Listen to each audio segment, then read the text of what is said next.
It's so stupid, it's positively brilliant. The Brilliant Idiots podcast.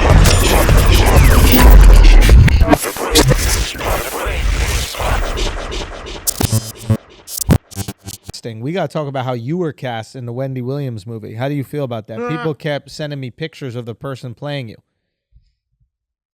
How did I feel about it? I'm gonna be honest with you, bro. I didn't know that shit was still a trigger for me the way it was. For what?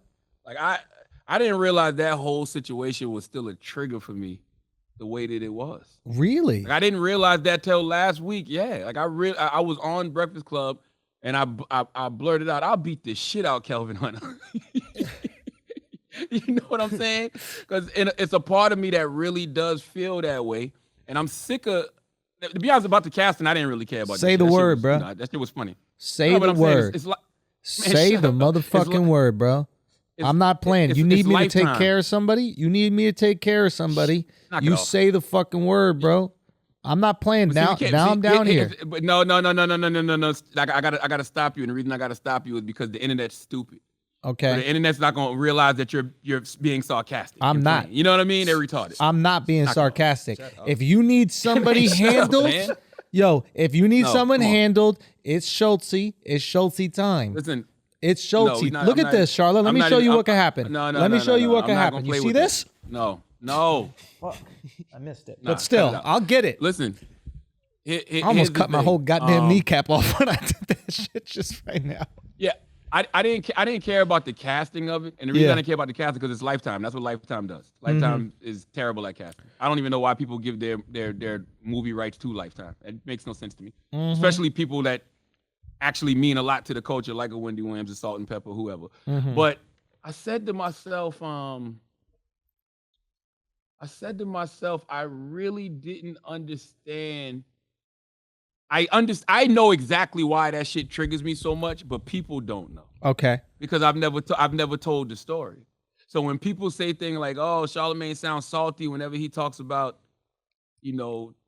Kevin," or he sounds salty whenever he talks about Wendy, it's reasoning for that. You know what I mean? That y'all would never have, well, maybe one day I'll tell y'all, but y'all would never really have any idea as to why, because you didn't live that experience. You didn't I know. I was with Wendy and Kevin for every day of my life for 3 years. And listen, I got love for Wendy. I'm not even gonna sit here and lie and act like I don't have love for Wendy. I do have love for Wendy. I do feel sorry for Wendy though, because I know Wendy is a very hurt individual, and I know she has a lot of unhealed trauma that she probably will never ever truly, honestly deal with. You know what I mean? But as far as Kelvin, don't rock with that dude in no way, shape, or form. I don't fuck with him. Okay? There's no amount of therapy, sacred purpose coaches, or anything that will make me ever truly fuck with him as a human being. Because I don't understand how somebody can be as blessed as he is. Remember how I was talking about the Kevin Hart? Yup. Always doing the right thing? Yup. You got a guy like Kelvin who always does the wrong thing. You say the word. Who always say shits the word. on people. Say the word. And I said it before and I say it again. I judge people based on how they treat people that can't do anything for them. I've watched him treat some people very shitty. And I know that, what, Taylor? No, I was going to have a question about it, about how you And I know, let me finish. And I know he put me on Wendy Williams' show, right? But just because somebody does something good for you doesn't mean that they're good for you. And he's tried to take my head off 1,000,000 motherfucking times over the last 10 years. What is that noise? Why it sound like it's a waterfall all of a sudden? Yeah, y'all hear that? I think it's Taylor's mic. Taylor. Oh. Mute yourself. And that was her. And we all know he Taylor tried to take my head off on. 1,000,000 times over the past decade. You know what I mean?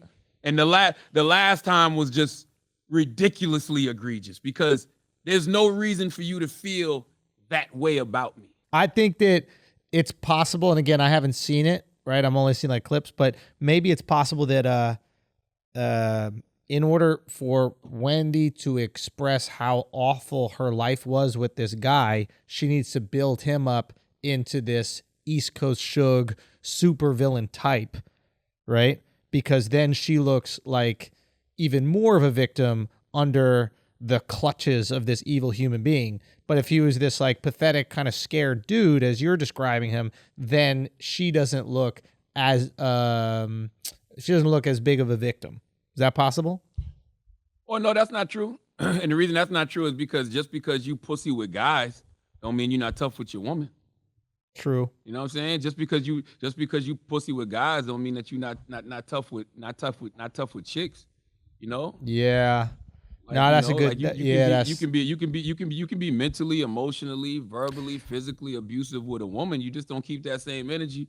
Oftentimes, those dudes that are pussies with guys take that out on people that they know that they can control. Absolutely. Yeah. Absolutely. So yes, you'll yell and scream. You'll yell and scream at radio stations with radio executives. You'll yell and scream at TV studios with TV executives. You'll yell and scream, you know what I mean, with women. But you ain't gonna do that with no dude.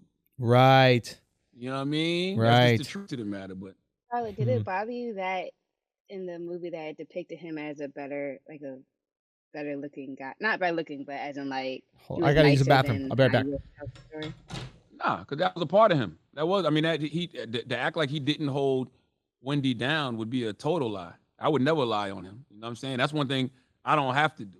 Like that's what he has to do. He has to lie on me to try to make me look like something that I'm not. But I don't have to lie on him. He can lie on me. I'll just tell the truth about him.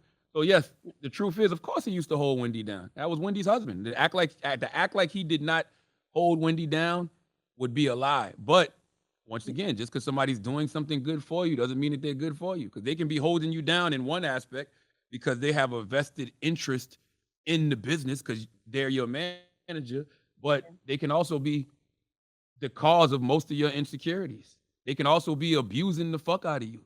You know what I'm saying?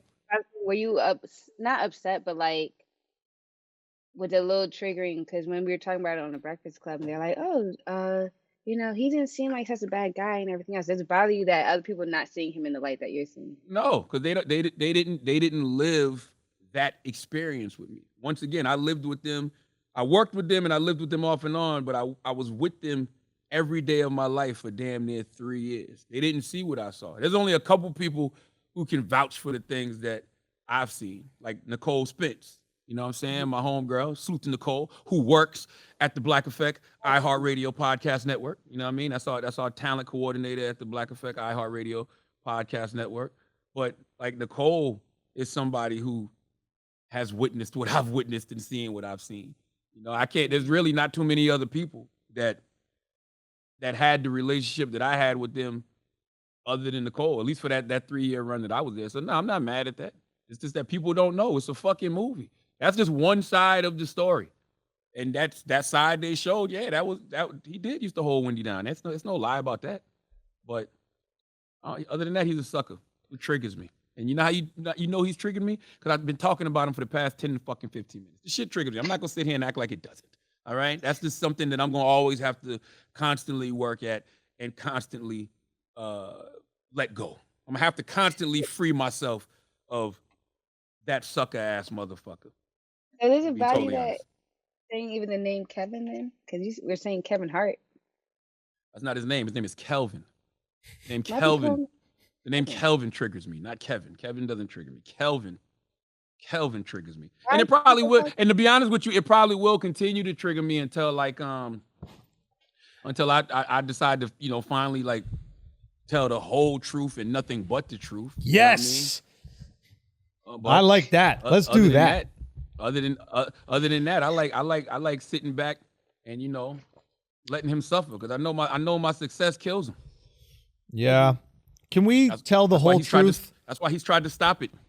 But nah, not yet. Why would I do that when I can get paid for it? All right, well, let's get paid for it. Well, you get paid for it. I just want to be there for the massacre. I'm just like that shit worth money. I'm literally like Heath Ledger in Batman in this whole situation. Like I just want to burn the pile of money behind you. Oh yeah, dude. Oh yeah, dude. No big deal. Subtle. But I just want to walk out of the hospital and to see the whole thing burn to the ground. You know, let's do it. Well, let's make something. But here's the thing, and I want people to remember this, man. Yeah. there's really nothing you have to do because everybody in life gets what they deserve, good or bad. I need people to understand that. Okay. In life, you get what you deserve, good or bad. He tried to take my head off. And his life went to shit. And I'm not saying that's because of me. I'm just saying that that's the way he's historically treated people. That's why I always tell you, anytime you want to see how somebody's eventually going to treat you, watch how they treat other people. What he did to me is what he's always done to people. And that's why ultimately shit caught up with him. That's a good point. It's like simple as that. Yeah, you exist in your karma. Eventually, it's going to catch up to you, and you're going to have to deal with the wrath of the decisions you've made throughout your life. Good or bad. I don't give a fuck I don't give a fuck what you see. I don't give a fuck what kind of car you see a person driving. I don't give a fuck what kind of money you see a person's making. You cannot escape your own fucking karma. That's a great point. That's what I always tell Alex. Like, he wouldn't be in this situation if he didn't lie to me about building a studio. You know, if he literally was just honest about me, he would know that he's moving to Miami months ago. I like that you bring me up. Very true. I'm always reminding you to be positive when sometimes you get on your little diva moments because I know it's going to come back around.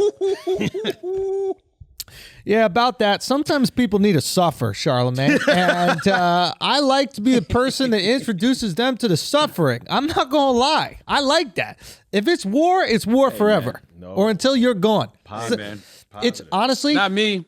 If it's war, now this is how I think about it. If it's war until I surpass you. And then once I surpass you, you don't even exist anymore. If anything, I have empathy. I feel bad for you. But until then, you trying to put your foot on my fucking neck? Whew, we're going to battle, my friend. Bro, and I will come out victorious. Listen, I'm Psalm 23:5 with it. God prepared the table before me in the presence of my enemies. Man, I got to read the Bible, like, bro. So many bars in that shit. That's the best thing.